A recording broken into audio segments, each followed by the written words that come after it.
Greetings, Earthlings. This is Dave coming to you with another mobile episode of And Another Thing with Dave.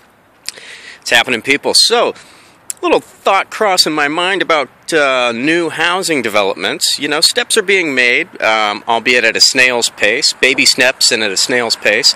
Here I am in front of a new development, and as you can see, they've put in drought-resistant gardening.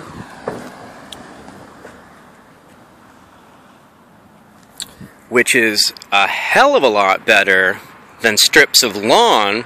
You know, I never understood these strips of lawn that are so small that nobody can play on them, yet they need tons of fertilizer, pesticide, yada, yada, yada, yada, and water. Water maybe being the most important element in this severe drought that we're facing. So, you know, we're making the shift slowly, albeit slowly but surely, to drought-resistant landscaping. But what's it going to take to incorporate fruit trees and food? If we're growing plants and people are hungry, why not plant things that can feed people? I mean, imagine if instead of the city just hiring street cleaners, you know, people to go walk around and pick up garbage, imagine if they actually had a crew of people that would go out and harvest fruit and then bring it to shelters. Or even bring it to, you know, say the city could have its own stand at the farmer's market with food that it's growing in the same municipality. So here's, you know, prime time right here. Big, huge strip. I mean, I don't know, you could fit 20 fruit trees right here. So, something to ponder, people. Alright, so here I am on the other side of the same development. This is a large development here, Santa Rosa, California.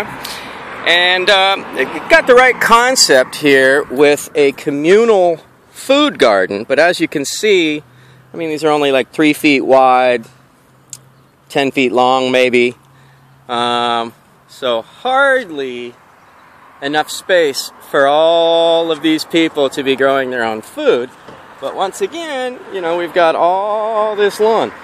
You know, lawn in an area like this, maybe not so bad. People are going to have picnics and play, and kids can hang out, and people can have barbecues, whatever.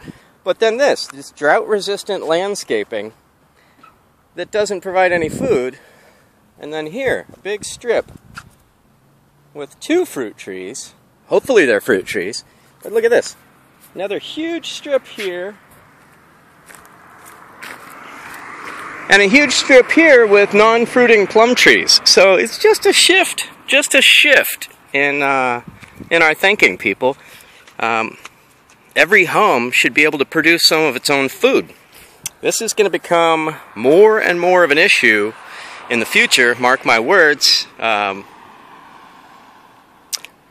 You know, and if you want to learn more about this and see somebody's brilliant idea for a sustainable development, look into the Venus Project with Jacques Fresco. Brilliant man, and he's an inventor, a designer, and a futurist, and has designed prototypes for cities of the future, whereas every city produces its own food, so there is no shipping, trucking, yada, yada, yada, yada.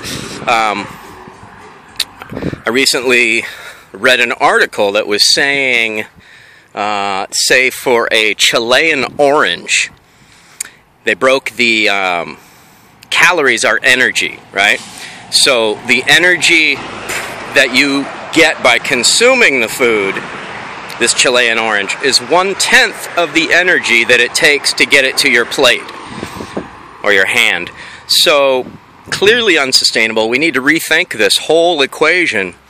And it, you know, once again, it's just based on greed and corporate profit. There's no problem with growing enough food to feed the world. The problem is distribution. And the reason why distribution is the problem is because food is not grown locally. There aren't many people growing their own food. You don't need much space. You know, in a 4x4 raised garden bed, you can grow a ton of food. And in a lot of regions in the U.S., you can grow year-round.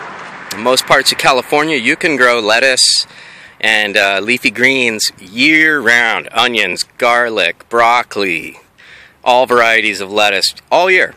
all year long. So just something to think about. All this space.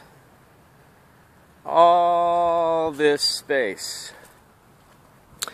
And, you know, size of a basketball court committed to growing food. So, just going to take a shift, people. But, you know, the first step in making a change is identifying the problem. If you don't identify the problem, you cannot seek a solution. So, there it is. This is a problem. Now let's find the solution. Peace out. This has been And Another Thing with Dave.